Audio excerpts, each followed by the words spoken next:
Il faut dire que dans nos pays, les grands mots, les promesses sont toujours sur papier. Bien sûr que notre constitution, quand on lit la constitution de la République socialiste roumaine, on croit que c'est une constitution progressiste et généreuse. Oui, mais pas parce qu'elle reste sur papier.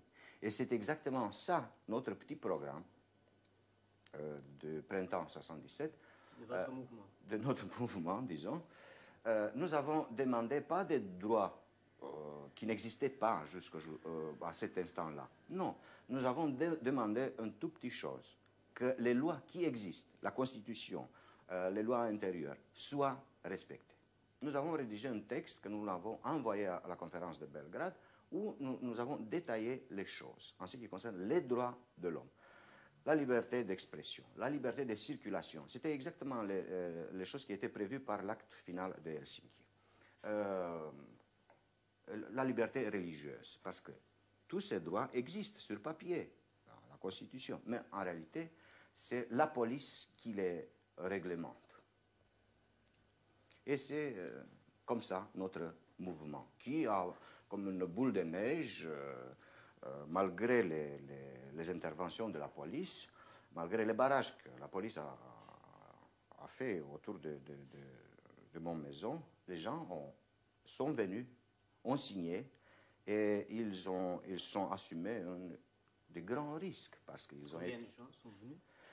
Finalement, nous avons reçu sur papier environ 200 signatures. Mais il faut dire qu'il y avait, après quelque temps, nous avons appris, il y avait des centaines de gens qui ont essayé de venir. Ils n'ont pas réussi à franchir le barrage de police. Bon, à un instant donné, c'est-à-dire plus exactement le 1er avril, la police a décidé finalement de liquider cet abcès. Le 1er avril 77. 77.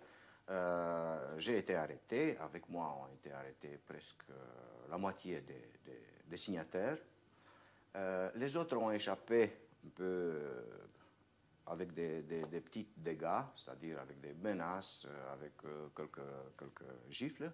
Mais en ce qui me concerne, la police a eu l'intention de faire un procès exemplaire pour dissuader les autres mécontents, les autres Roumains, de faire quelque chose de semblable.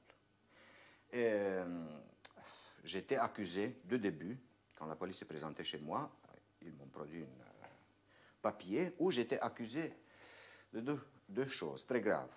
D'abord, de trahison de patrie.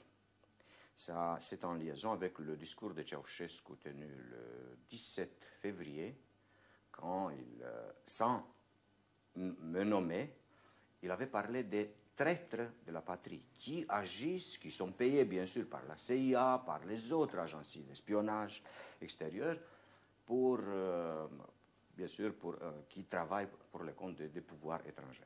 C'était moi, le traître. Et bien sûr, j'étais accusé de trahison de patrie. Ça, c'est une accusation très grave, on peut arriver jusqu'à la peine capitale. Et une autre accusation, qui était sur papier, était relation contre la nature. Ça veut dire, pour expliquer, c'est de l'homosexualité. C'est une chose que, ici en Occident, ne se connaît pas. Chez nous, en Roumanie, l'homosexualité est punie. Il y a des lois qui punissent entre 2 et 5 ans de prison. Il y a des détenus qui sont aujourd'hui en prison pour cet crime. Vous êtes homosexuel? Ah non, non, pas du tout. C'est pas une honte ici en Occident non. Mais chez nous, il y a deux manières de marteler, de matraquer, de mettre en condition les gens en les accusant. Soit qu'ils sont des fascistes, soit qu'ils sont des homosexuels. Voilà. Et vous étiez un homosexuel fasciste? Ah oui, je suis devenu dans la bouche du ministre des Affaires, de la sécurité de la police secrète, aussi homosexuel, fasciste et huppin aussi. Je ne suis pas juif, mais j'étais traité de huppin. Après l'arrestation, j'ai été chantagé plusieurs fois. Ils m'ont posé la situation du dossier. Voilà, vous êtes accusé de trahison, de complot et de ça. Qu'est-ce que vous avez choisi? une condamnation disons, 20 ans ou 25 ans, ou peut-être la mort, ou un passeport. Si vous acceptez un passeport pour vous et votre femme et votre enfant, le problème sera résolu en 2 jours. Il y a des choses qui, au nom du socialisme, au nom de la morale, ont fait dégrader le statut des femmes. Par exemple, on a interdit l'avortement chez nous. Parce qu'on a constaté que la démographie a commencé à baisser. Et les femmes n'ont pas le droit de faire des avorts, sauf dans des cas très, très, très spéciaux, avec des raisons strictement médicales. Les femmes sont obligées d'avoir au moins 4 enfants. Quand les éduquer, parce que si la mère est obligée de travailler et de perdre le temps faisant Il n'y a la pas de queue... contraception? Ah non, pas du tout, ils sont interdits. Il n'y a pas ni des moyens contraceptifs chimiques, ni des moyens mécaniques.